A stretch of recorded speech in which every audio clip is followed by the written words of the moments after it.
ይህ የምጽአቱ አዋጅ ነጋሪ አገልግሎት ወቅታዊና ዕለታዊ ወጎችን በማቅረብ ትንታኔ የምንሰጥበት የተለያዩ እንግዶችንም በመጋበዝ የምናቀርብበት መድረክ ነው።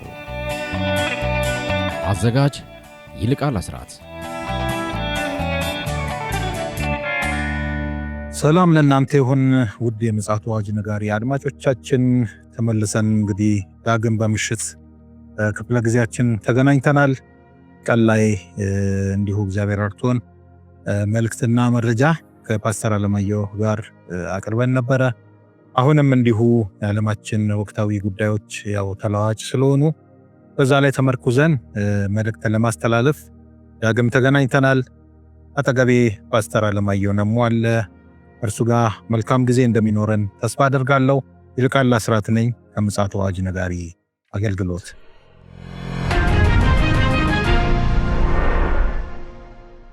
ፓስተር እንግዲህ ዳግም ተገናኝተናል በምሽቱ ክፍለ ጊዜያችን።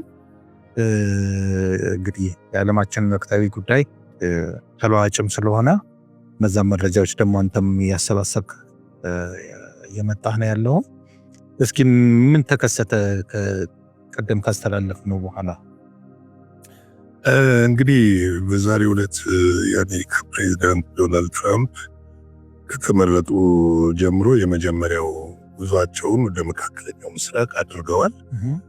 እንግዲህ መካከለኛው ምስራቅ ኳታርና የተባበሩት አረብ ኤሚሬትን ሶስቱን ሀገሮች ይጎበኛሉ ተብሎ ይጠበቃል።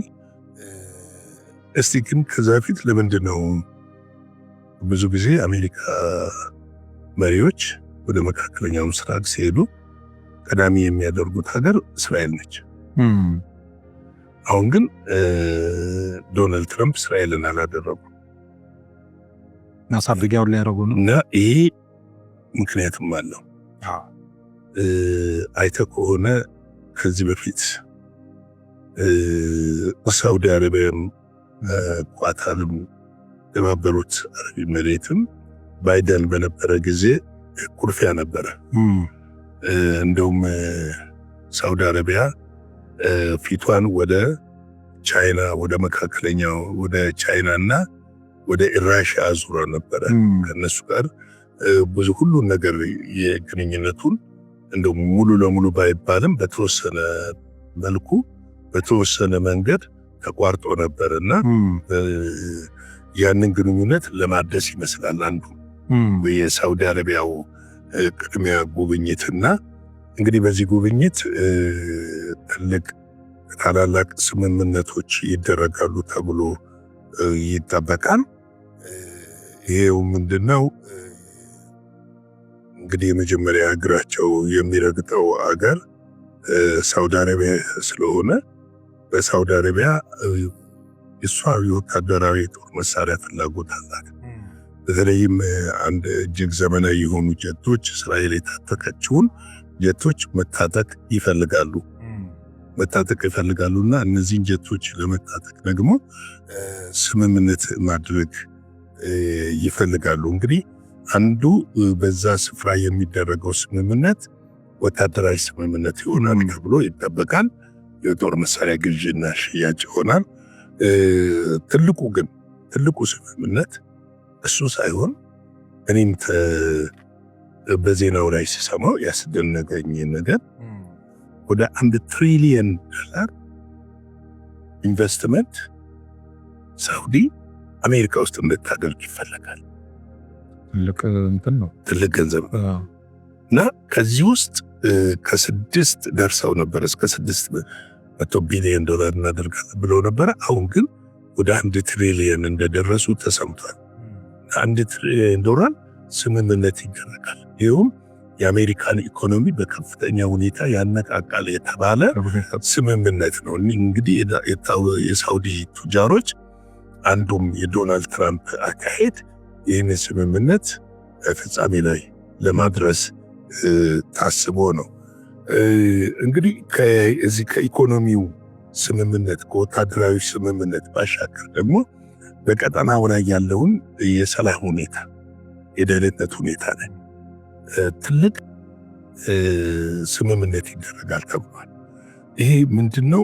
አንድ ሳውዲ ለሳውዲ ልክ ለኔቶ እንደተሰጠ አሜሪካ ለኔቶ እንደምትሰጠው ድጋፍ የኔቶን አጋሮች ለመጠበቅ እንደምታደርገው ድጋፍ አይነት ልክ ከኔቶ አገር እንዳንዱ አድርጋ የደህንነት ዋስትና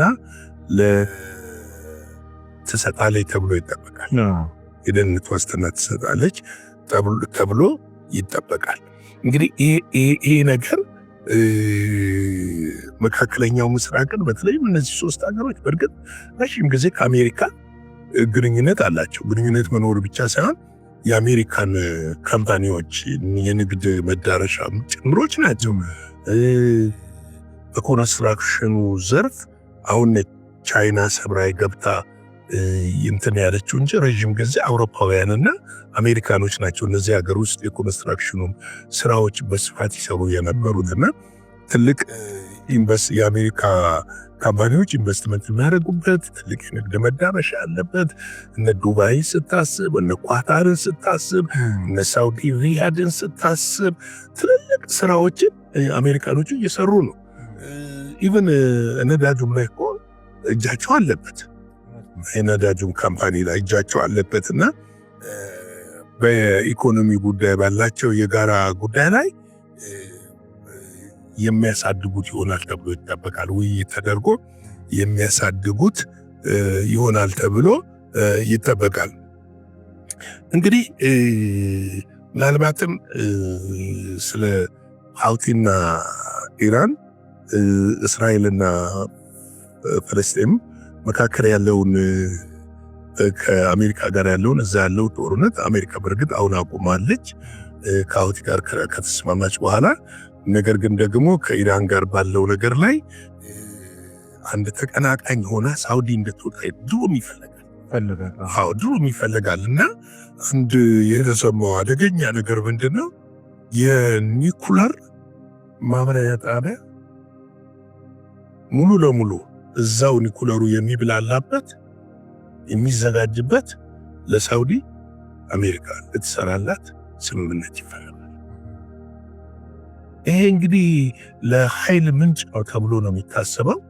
ከነዳጅ ጥገኝነት ወጥታ የኃይል ምንጯን ራሷ በኒኩለር እንድትሸፍን ተብሎ ነው የሚታሰበው። ነገር ግን የተወሰነ ሌቨል ካለፈ በኋላ የኒኩለር አረሮችን ማምረት ይቻላል፣ ምንም ጥያቄ የለውም። እና አሁን ምንድነው መሰለ አንድ የሚባል እሾህን በሾክ የሚሉት አባባል አለ እና እዛ አካባቢ አሁን አንድ ግን የሳውዲ ደግሞ የወደፊት እያደገ መምጣት ምንድነው የሚፈጥረው ለእስራኤል የሚለውን ነገር ጥያቄ ውስጥ የሚያመገባ ነው። ለምን እስካሁን የአሜሪካ መሪዎች አንድ እጅ የእስራኤል ሚሊተሪ ወታደራዊ ትጥቅ ከነዚህ ከአረብ ሀገሮቹ አንድ እጅ ሁልጊዜ ከፍ ያለ ነው፣ የበለጠ ነው በቴክኖሎጂውም በምኑ። አሁን እኩል ልታደርጋቸው ከሄድክ ደግሞ አደጋው የከፋ ነው የሚሆነው። ለምን አሁን የፍልስጤምን አገር አለመሆን ሳውዲ አትቀበልም። ይሄ ምንም ጥርጥር የለው። ግን በብዙ መልኩ ትንሽ ለዘብ የማለት ለዘብተኝነቱ ከጥቅም አንጻር ነው፣ ከኢኮኖሚ አንጻር ነው፣ ከሆነ ነገር አንጻር ነው። ይሄ አብርሃም ኮር በሚለው ስምምነት ላይ ነው። አሁን እኮ ዲፕሎማሲዋን አቋርጣለች ሳውዲ ከእስራኤል ጋር። እንግዲህ በዚህ ምናልባት ይነሳል ብዬ አስባለሁ። በዚሁ ግንኙነታቸው ይነሳል ብዬ አስባለሁ። እኔ እንደውም ሾክ ያደረገኝ ይሄ ኒኩለር ነው። ምክንያቱም ሳውዲ ለእኛም ጥሩ አይደለች፣ ወዴት ነው የሚያስኬደው የሚለውን ነገር ትንሽ በዚህ ረገድ ትንሽ እንትን ብሎኛል። ሌላው እንግዲህ ከሁለቱም ሀገሮች በተለይ ኳታር ለረጅም ጊዜ ፍልስጤምንና እስራኤልን የምታስማማ ወይም ደግሞ ለማስታረቅ ጥረት ሚዲየተር ሆና ዲፕሎማሲው ስራ የምትሰራ ሀገር ነበረች። ከዛ ደግሞ ለዶናልድ ትራምፕ ከፍተኛ የሆነ ሽልማት ተዘጋጅቶላቸዋል እና ሽልማት ምንድነው የሚለው ነገር ቦይንግ 748 የሚባል እጅግ ሌጀር የሆነ ብዙ ፎቅ ወደ ላይ ያለው ኤርፎርስ ዋን እናቱ የሚበልጥ ነው የሚሉት ብዙዎቹ የሚበልጥ ነው የሚሉት በስጦታ መልክ ለአሜሪካ ፕሬዚደንት ለማቅረብ ተዘጋጅተዋል። በጉብኝት ጊዜ ግን ምንድነው ይሄ ስጦታ ዲሞክራቶች ተቃውመዋል። ምንድነው የተቃወሙት? እንደ ሙስና አድርገው የመቁጠር ሁኔታ አለ። ግን በአሜሪካ ሕግ አንድ የአሜሪካ ፕሬዚደንት ስጦታን መቀበል መብቱ ነው ይችላል። ግን ያንን ስጦታው ምንድነው የሚያደርገው? ከስልጣን በሚወርድበት ሰዓት ለተለያዩ ድርጅቶች ወይም ለተለያዩ ነው። እሳቸው ምንድነው ያሉት? ለአሜሪካ ላይብራሪ ነው የሆነ ጋር እንደዛ አይነት ድርጅት ስልጣን በሚለቅበት ሰዓት በሚያበቃበት ሰዓት ለሱ ስጦታ አድርጌ አቀርበዋለሁ የሚል ነገር አንስተዋል። እንግዲህ አሜሪካ በአሁኑ ሰዓት በግሏ ከሐማስ ጋር ተደራድራ አንድ የእሷን ዜጋ አስለቅቃለች። ዛሬ ወይ ነገር ይለቀቃል እና ይሄ ደግሞ ወጣት ነው ተለቆል ከቤተሰቡ ጋር መካከለኛው ምስራቅ ላይ ከተነሳው ጉዳይ እስራኤልን ትንሽ ፊት ጨምደድ ያስደረጋት ኩርፊያን ባይባል የኩርፊያ አይነት ቢጤ ያመጣባት ነገር ነው ተብሏልና እንግዲህ ምንድነው በዛ ያለውን ነገር ደግሞ ተከታትለን እስቲ ምንድን ላይ ይደርሳል የሚለውን በኔ ገነት ምናልባት የኔ ምልከታ ነውና ዶናልድ ትራምፕ ይህንን እንደ ስትራቴጂ አድርገው የወሰዱት ይመስለኛል። መጨረሻ ላይ ከእስራኤል ጋር መልካም የሆነ ኒውስ እኛም አብረን እንሰማለን ብዬ ተስፋ አደርጋለሁ። እንግዲህ ወደ መልእክት እንግዲህ ምንድነው ዓለማችን ሁልጊዜ ምን አይነት ነገር አለው መሰለ? ዛሬ ጥሩ ነው ብለህ ደገፍከውና የተቀበልከው ነገር ወደ መልካም ይሄዳል ብለህ ማታውኑ ተለውጦ ታየዋለህና አንድ ነገር ሹር ሆነ እርግጠኛ ሆነ ቁርጥ አድርገህ የምትናገረው ነገር አይደለም እና ይህንን ነገር በደንብ ልንረዳ ያስፈልጋል ብዬ አስባለሁ። እንግዲህ ቀን ላይ አንድ ክፍል ነበረ። እስቲ ዛሬ ቁጥር 2-3 እስከ 4 ድረስ ያለውን ወደ ታች ላንብበው። በከንቱ አንደኛ ቆሮንቶስ 15 ምዕራፍ 15 ቁጥር 2 ጀምሮ በከንቱ አላመናችሁም፣ በከንቱ ካላመናችሁ በቀር በታስቡት በምን ቃል እንደሰበኩላችሁ አሳስባችኋለሁ። እኔ ደግሞ የተቀበልኩትን ከሁሉ በፊት አሳልፌ ሰጠኋችሁ፣ እንዲህ ብዬ መጽሐፍ እንደሚል ክርስቶስ ስለ ኃጢአታችን ሞተ፣ ተቀበረ፣ መጽሐፍ እንደሚል በሦስተኛው ቀን ተነሳ፣ ለኬፋም ታየ፣ በኋላም ለ12 እያለ ይናገራል። እንግዲህ የተቀበልነው እውነት የእኛ እጅ ያለው እውነት ዓለምን መለወጥ የሚችል እውነት ነው። ዓለምን መገልበጥ የሚችል እውነት ነው። ታሪክን መስራት የሚችል ነው። ለዚህ ነው ጳውሎስ በምን ቃል እንደሰበኩላችሁ አሳስባችኋል። የነገራቸው ተረት አይደለም። ከምድር ጋር የሚሰፋ አይደለም። ከምድር ጋር የሚያጣብቅ ነገር አይደለም። ምድርን ግን ሊለውጥ የሚችልና ምድርን ወደ ሰማይ ወደ እግዚአብሔር ከፍታ ሊያመጣ የሚችል ነገር ነው የሰበከው። እኔ ደግሞ የተቀበልኩትን ከሁሉ በፊት አሳልፌ ሰጥቻችኋለሁ። ምንድን የተቀበለው? ክርስቶስ ስለ ኃጢአታችን እንደሞተ፣ ክርስቶስ ከሞት እንደተነሳ፣ ክርስቶስ ተመልሶ እንደሚመጣ ይህንን ነው ወንጌል። ይሄ ስለሆነ ይህንን ነግሬያችኋለሁ፣ ይህንን ሰብኬያችኋለሁ መጽሐፍ እንደሚል እያለ መጽሐፍ እንደሚል ዛሬ መጽሐፉን ትተነዋል። ዛሬ ቃሉን ትተነዋል። ዛሬ ተግባራዊ ማድረግ ትተነዋል። ዛሬ እውነታውን ትተነዋል። ለምንድን ነው እንዲህ አይነት ጭንቀት ውስጥ ቤተክርስቲያን የገባችው ብትሉኝ፣ ክርስቶስን ትተዋለች። እንዴት ተወችው? ከክርስቶስ የሚቀድምባት አጀንዳዎች ብዙ ስላሉ። ክርስቶስን ትቻለሁ አትልህም። እሁድ ክርስቶስ ሲሰበክ ትሰማለህ። ፕራክቲካል ግን ተግባር ላይ ስትመጣ ግን ያ የተሰበከውን ነገር በሰው ህይወት ውስጥ አታየውም። በመሪዎች ህይወት ውስጥ አታየውም። በአገልጋይ ህይወቶች ውስጥ አታየውም።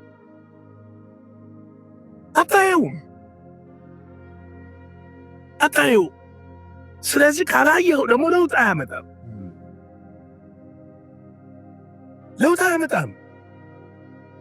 ስለዚህ ለውጥ እንዲያመጣ ወደዚህ እንመለስ፣ ወደ መጽሐፉ እንመለስ፣ ወደ ተሰበከልን እንመለስ፣ ወደ ሞተው ከሞት ወደ ተነሳው ተመልሶ ወደሚመጣው ፊታችንን ወደሱ እንመልስ፣ ወደሱ እንምጣ። እሱ እግር ስር እንውደቅ።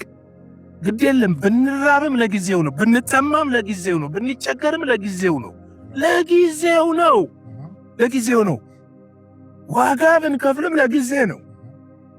አስመስለን 1000 ዓመት ከምንኖር ህሊናችን እየተቀጠቀን ነፍሳችን እየጨቀጨቀችን 1000 ዓመት ከምንኖር አንድ ቀን እውነትን ተናግረን በነፃነት መኖር የሚበልጥ ጉዳይ ነው። ስለዚህ ቅዱሳን ወገኖች ይህንን ላሳስባችሁ እወዳለሁ። ወደ ኦሪጂኑ እንመለስ፣ ወደ መጽሐፉ እንመለስ፣ ወደ እውነቱ እንመለስ። ጊዜው አልቋል፣ ሰዓቱ አልቋል። ነገ ምን እንደሚሆን አናውቅም። ማናችንም ዕውቀት የለንም። ዛሬን ነው የምናውቀው። እችን ምሽት በሀገር ውስጥ ያለነው እችን ምሽት እናውቃለን። እችን ምሽት መኖራችንን፣ እችን ምሽት ከምሽቱ በኋላ ምን እንደሚሆን አናውቅም። በውጭ ያላችሁ ቀን ሊሆን ይችላል። ምሽት ምን እንደሚመጣ አታውቁም። የሚያውቅ ክርስቶስ ነው። ነገር ግን ከእርሱ ጋር ስንሆን ሃሌሉያ ከሚመጣው ከማናቸውም ነገሮች እናመልጣለን። ክብር ለኢየሱስ ይሁን። ስለዚህ ይህን ማለት እፈልጋለሁ። ሻሎም፣ ተባረኩልኝ። ጌታ ይባርካችሁ። ላይክ፣ ሼር፣ ሰብስክራይብ አይረሳ። እንዲሁም ደግሞ ጌታ ባሳሰባችሁ፣ በልባችሁ በወደዳችሁ እንደተሰማችሁ አገልግሎታችንን ደግፉላለ። በጌታ ፍቅር ሰላም። ጌታ ኢየሱስ አብዝቶ ይባርክ። ፓስተር የምሽቱን ጥልቅ የሆነ መልእክት ስላስተላለፍክልን እንደው ባጭሩ የምናገረው የዘሪውን ምሳሌ ጌታ ኢየሱስ የመሰለውን እሱን ማስተዋል አለብን። የትኛው ጋር እንደሆነን ማሰብ ተገቢ ነው ብዬ አስባለሁ። ምን አይነት መሬት ነን ብለን ራሳችንን እንጠይቅ። የተዘራብንን ነገር ደግሞ ወደ ማፍራቱ እንዲደርስ የኛም አስተዋጽኦ ይጠበቃልና ወደ አድማጮቻችን እንግዲህ ለዛሬ ይዘን የመጣነው መልእክትና መረጃ ይህንን ይመስላል። የእግዚአብሔር ፈቃድ ደግሞ ከሆነ ሐሙስ ዕለት እንገናኝ ይሆናል። ነገ መደበኛው የዜና አገልግሎት በብስራት ታደሰ ይቀርባል። እስከዚያው ድረስ የእግዚአብሔር ምሕረት ቸርነት አብሮን እንዲሆን ምጽአቱ አዋጅ ነጋሪ አገልግሎት ይመኛል። መልካም ምሽት ይሁንላችሁ። ደህና ደሩ። አዘጋጅና አቅራቢ ይልቃል አስራት ነበር። ለዛሬ ያዘጋጅንላችሁ ይህንን ይመስላል። በሌላ ጊዜ በሌላ ርዕሰ ጉዳይ እንገናኛለን። የምጽአቱ አዋጅ ነጋሪ አገልግሎት መልካም